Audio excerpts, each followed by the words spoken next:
Salut à tous et à toutes. Il y a des femmes qui regardent cette chaîne. Pas beaucoup de femmes dans le trading d'ailleurs. Ce qui est dommage. Parce que je pense que les femmes feraient de meilleurs traders que les hommes. Ça peut être sans études scientifiques, je pense que c'est plus qu'attestable. Pas de session aujourd'hui, j'étais en rendez-vous toute l'après-midi, mais j'ai essayé tout à l'heure de trader vers les 18h30, mais il n'y avait pas grand-chose quand je suis rentré. On a eu un marché assez balancé d'ailleurs aujourd'hui. J'ai pas regardé d'ailleurs ce qui s'est passé après. Ouais, après on a fait V-shape et on est venu casser tous les niveaux acheteurs. Et là on vient s'échouer sur une grosse oblique en 1 heure. Bien précis. Ouais, 4 points près.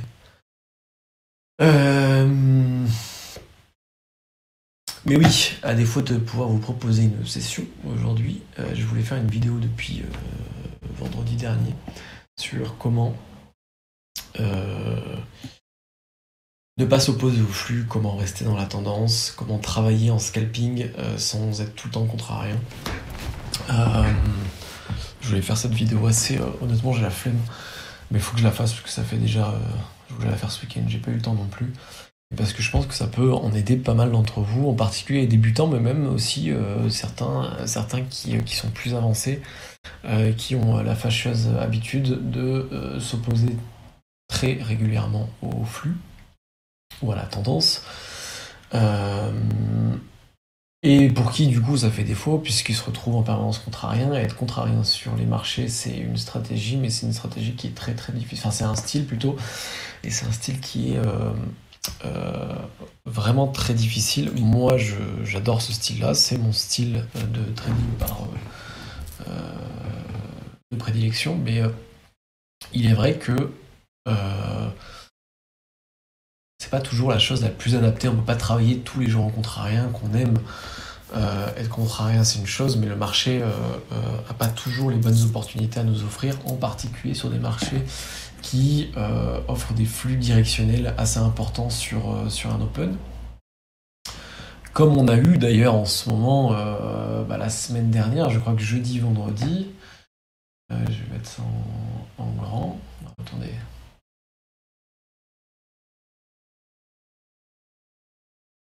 Non.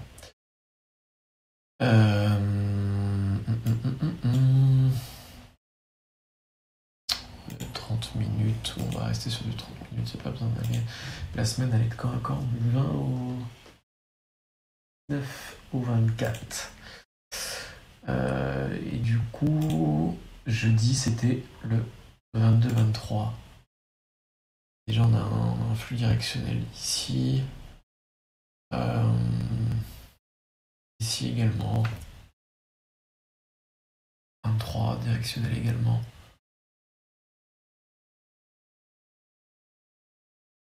En particulier le 22, mais le 22 c'était... Pardon, je suis en train d'essayer de me repérer. Oui, le 22 c'était jeudi, parce que je me rappelais que jeudi on avait testé ce gros support là, on avait fait on a vu un marché qui était hyper acheteur. Vous voyez dans le carnet, tous les vendeurs se faisaient laver les uns après les autres.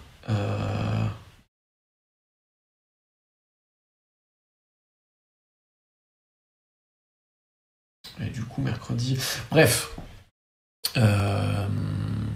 Donc, comment faire pour justement... c'est une petite astuce qui est très simple, mais qui pour moi, je trouve, est très efficace. Quand j'ai pas spécialement envie d'être contrarien sur des marchés où on a un joli flux, où j'ai tout simplement envie de travailler de la manière, il y a plus... comment dire la plus efficace possible, puisque le contrarien, c'est très efficace, mais c'est...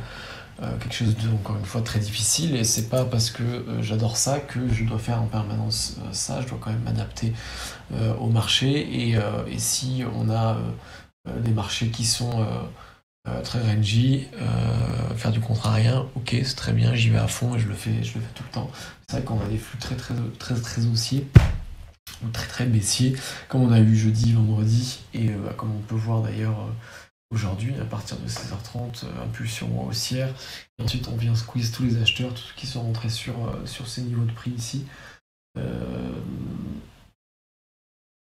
Et donc on a ce fameux V-shape qui revient tester l'open et qui ensuite offre une continuation. Donc, pour faire ça, c'est très simple. Il n'y a vraiment pas besoin d'être un génie. C'est une petite astuce qu'on met en place au fur et à mesure de la session et qui vient nous donner en fait une sorte tout simplement le sens dans lequel on va travailler le marché. Ça permet d'avoir un cadre, de cadrer votre sens de positionnement et pendant une certaine période de faire que des longs, pendant une certaine autre période de faire que des shorts, etc. etc. Après, ça peut s'adapter à votre style de trading. Si vous voulez faire du scalping un peu plus, entre guillemets, long terme sur la journée, où vous allez chercher à passer 4-5 scalps par jour, avec des stops très serrés, mais voilà, vous travaillez des gros niveaux et tout, etc. Vous allez utiliser des horizons de temps un peu plus longs. Ici, moi, sur ce quoi moi je me base, parce que je vais parler de ce que je connais, c'est sur du graphique Ekinashi en 250 ticks sur le Nasdaq. Si vous voulez aller sur l'ES, il faudra peut-être aller plutôt sur du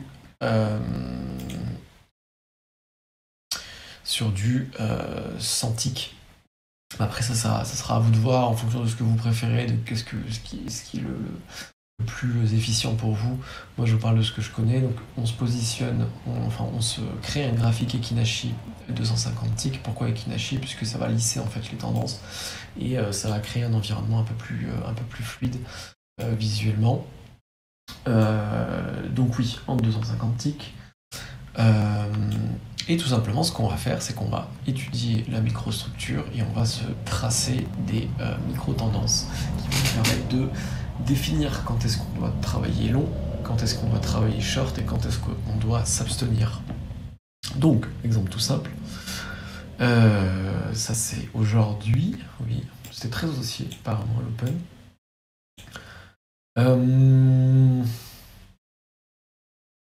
L'open est là.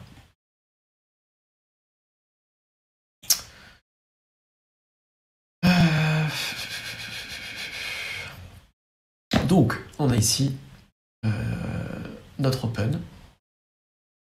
Et ce qu'on peut voir, c'est qu'à l'open, on construit une petite hausse, un retour sur l'open, et ensuite on part directionnel haussier pendant 6 minutes avec un petit reflux, et on repart haussier encore une fois. Là, pendant les open, en général, ce qui est bien de faire quand vous n'êtes pas très expérimenté order flow et lecture au carnet et que tout simplement vous n'êtes pas à l'aise avec les open. Bon, après, si vous n'êtes pas vraiment à l'aise avec les open, autant ne pas les faire et justement aller plutôt vers 16h. Mais les 10 premières minutes de l'open sont relativement dangereuses et peuvent être profitables pour certains traders qui sont habitués aux open et qui aiment ça. Moi j'adore les open. Après c'est vrai qu'en ce moment ils sont très nerveux, donc j'évite de trop mettre de là-dessus pendant cette période-là. Mais pendant en fait les premières minutes de l'open, on a ce qu'on appelle les basket orders. C'est les ordres qui sont passés à l'avance sur des algorithmes et qui vont du coup en fait créer un chaos. Alors des fois ils sont tous dans le même sens, des fois ils sont c'est complètement chaotique dans le sens où il y a beaucoup de shorts et beaucoup de longs d'un coup et puis ça fout un bordel. Donc il faut attendre que ces basket orders soient exécutés. Donc je vais aller à l'essentiel et être assez rapide et concis, pas trop parler. Ce qu'on va faire, c'est tout simplement, on étudie l'open, donc on regarde, ok, c'est haussier, on a ce flux-là. Ce qu'on va faire, c'est qu'on va tracer notre oblique à partir du premier point, ici, puisque c'est haussier, donc on va chercher à tracer une oblique. Alors, si on veut la tracer directement au bout de 2 points de contact, on peut le faire. Le mieux, c'est d'utiliser 3 points de contact. Mais ici, on va dire qu'on utilise ces 2 points de contact. Donc, c'est qu'on trace notre oblique. Nous, on est là, on n'a pas la suite. On est ici, on a nos 2 points de contact, on va dire qu'on se... à ce moment-là, nous, ce qu'on veut faire, c'est qu'on veut absolument chercher des longs. On cherche absolument pas de short, même si nos setups sont présents, et tout, etc., et qu'on a des informations potentiellement short, on va pas chercher à short ici. Donc le marché se déroule, on cherche toujours des shorts, peut-être qu'on va en prendre, peut-être qu'on ne va pas en prendre, on n'aura peut-être pas de setup, peu importe, l'important c'est de se dire ici on est long. Maintenant, on casse l'oblique. Ça ne veut pas dire qu'en ici on va chercher des shorts. Ça veut dire qu'ici on est en phase d'observation. Qu'est-ce qui se passe? On a un rebond sur ce haut range ici. Donc il y a 2 solutions, soit vous continuez à prendre des longs puisque vous observez dans le carnet un flux qui est haussier, mais le mieux c'est que tout simplement on repasse en phase d'observation et on attend. On soit patient, on attend de voir ce qui va se passer, on voit que ça fait un deuxième rebond, on se dit bon ok on a un gros flux aussi, on le voit en Ekinashi ici quand ça fait des cupes là, on voit que c'est très directionnel, à chaque fois ça pousse, on voit juste que sur cette petite bougie on voit qu'il y a eu un petit reflux, un tout petit reflux baissier. Mais le marché est directement reparti. Et tout simplement, on va refaire encore la même chose. On va prendre notre plus bas, on va tracer notre oblique. Nous, on est ici, hein. C'est ce qui ici n'existe pas. Encore. Pour les obliques, vous tracez ça absolument comme vous voulez. Il y en a qui prennent les mèches. Bon, en général, je m'adapte de ce qui est le mieux.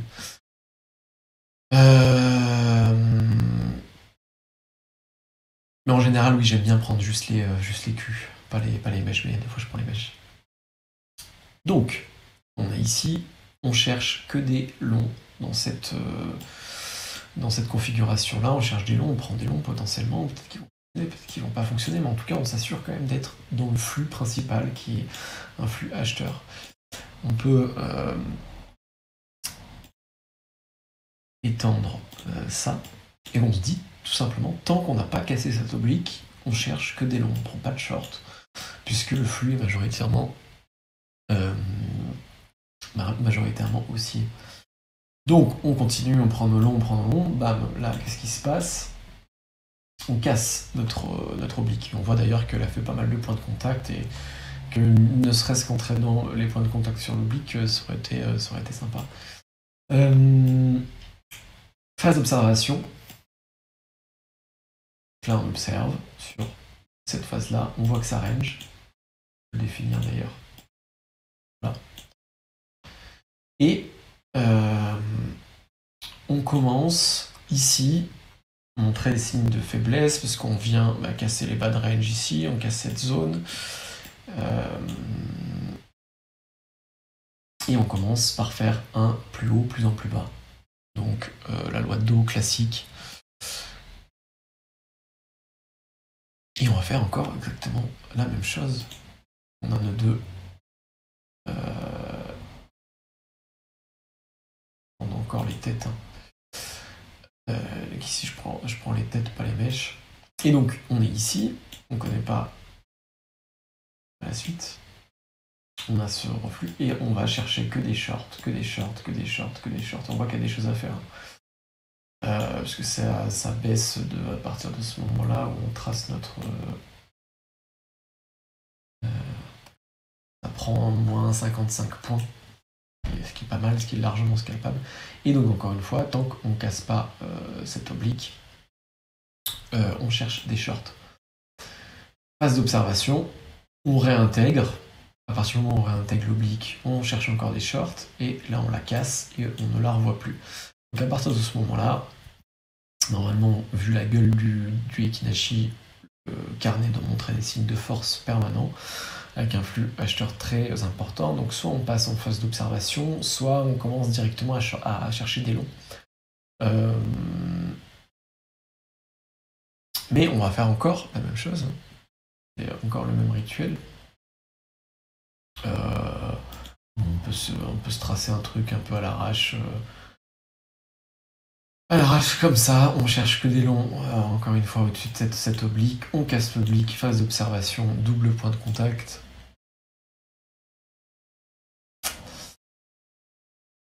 Et on cherche que des shorts. On cherche que des shorts, que des shorts.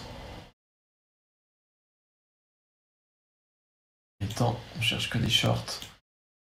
Des shorts. Oui, je fais ça un peu à l'arrache, mais on va dire que c'est propre.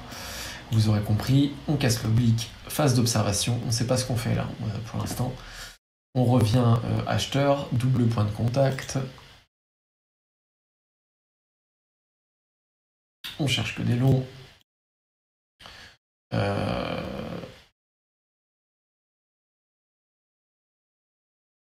Phase d'observation. Et ensuite, double point de contact. On cherche que des shorts. Ici, donc on l'a pas cassé.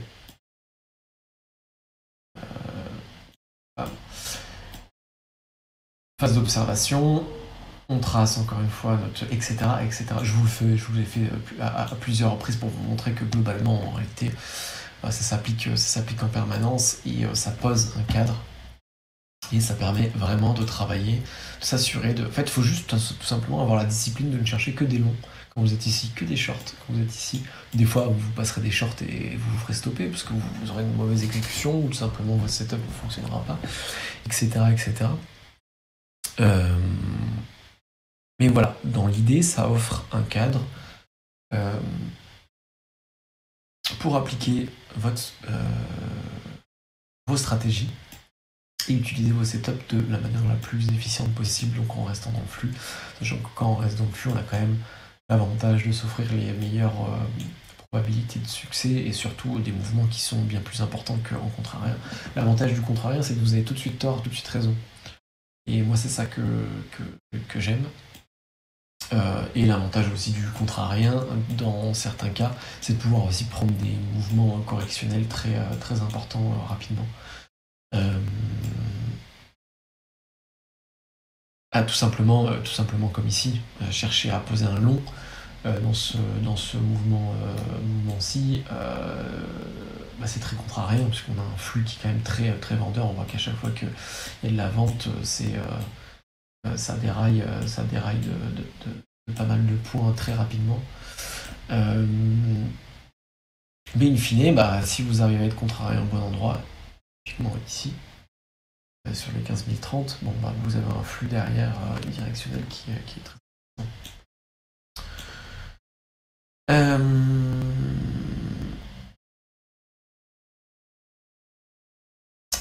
Est-ce que j'ai quelque chose à rajouter? Si vous voulez, on peut aller rapidement sur d'autres journées. Ça, c'était le 23, donc oui, c'était vendredi. On peut le refaire rapidement pour vous montrer que ça, c'est quelque chose qui est applicable en permanence. 15h30. Donc 15h30, premier mouvement, on fait une baisse, on repart à la hausse. On fait une petite compression ici, toujours la même chose. On trace notre oblique. Ici, on est long. Ici, on passe en mode d'observation. On voit que ça réintègre l'oblique. On fait une sorte de pullback après très, très vilain sur l'oblique. Et ici, deux points de contact, un plus bas, un plus haut, plus en plus bas. On peut même le tracer, l'allonger jusqu'à cette phase-là. Et du coup, on fait un prolongement. Ici, on ne cherche que des shorts. On casse l'oblique. Phase d'observation. On voit que c'est assez conflictuel ici. On fait une sorte de micro-range. Ici.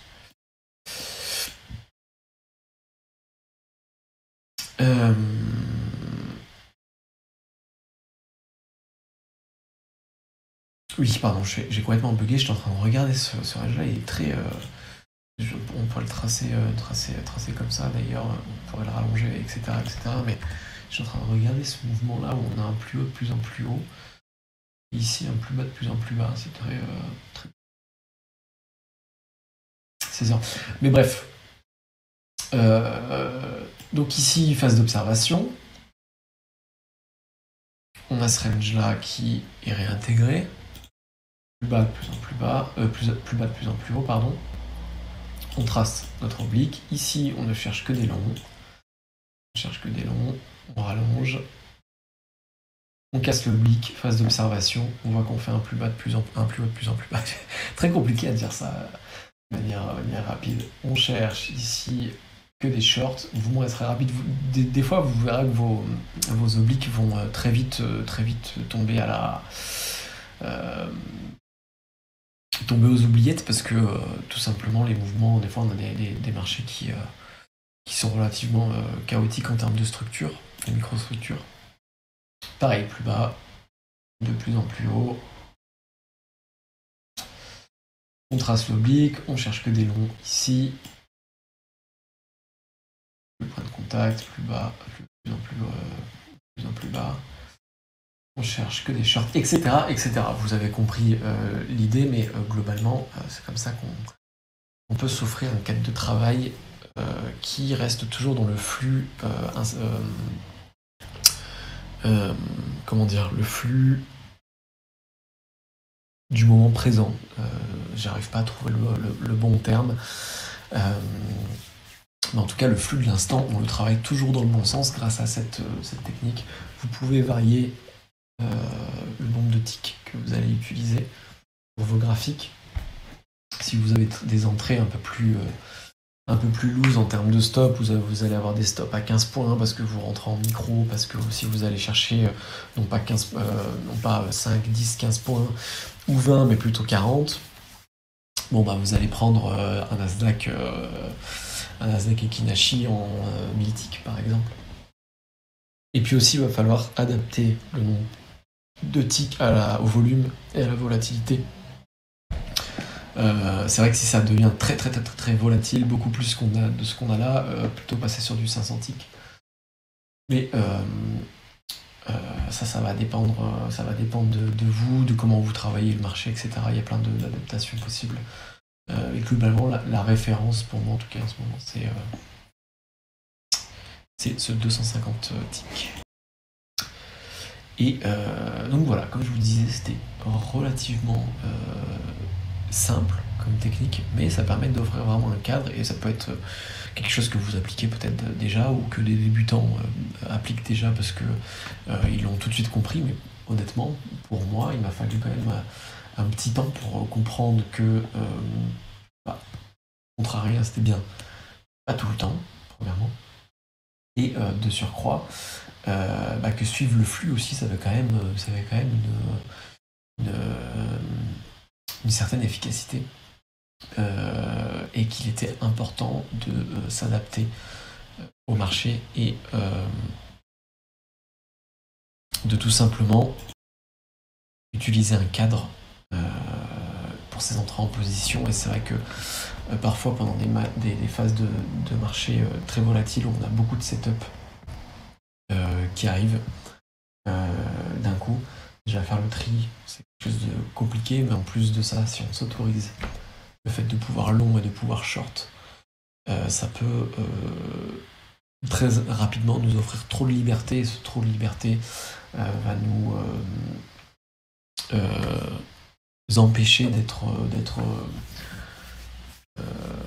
efficient sur certaines phases de marché. Je ne dis pas qu'il ne faut pas être contrariant, mais en tout cas, c'est vrai que si vous êtes débutant, utiliser cette technique-là, ça peut quand même vraiment vous sauver la vie. Et je ne vous conseille absolument pas d'être contrariant.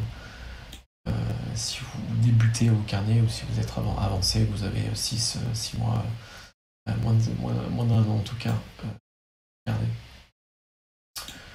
Et donc, voilà, je pense que j'ai pas grand chose à rajouter.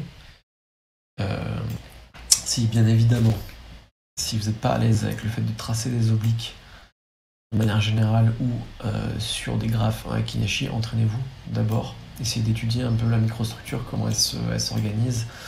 Après, bien évidemment, c'est pas compliqué, mais sur l'instant, quand vous êtes un peu dans l'action et que vous devez prendre des décisions assez rapidement, c'est vrai que vous pouvez peut-être commettre certaines erreurs dans le fait de tracer de tracer des obliques, même si ça paraît relativement simple.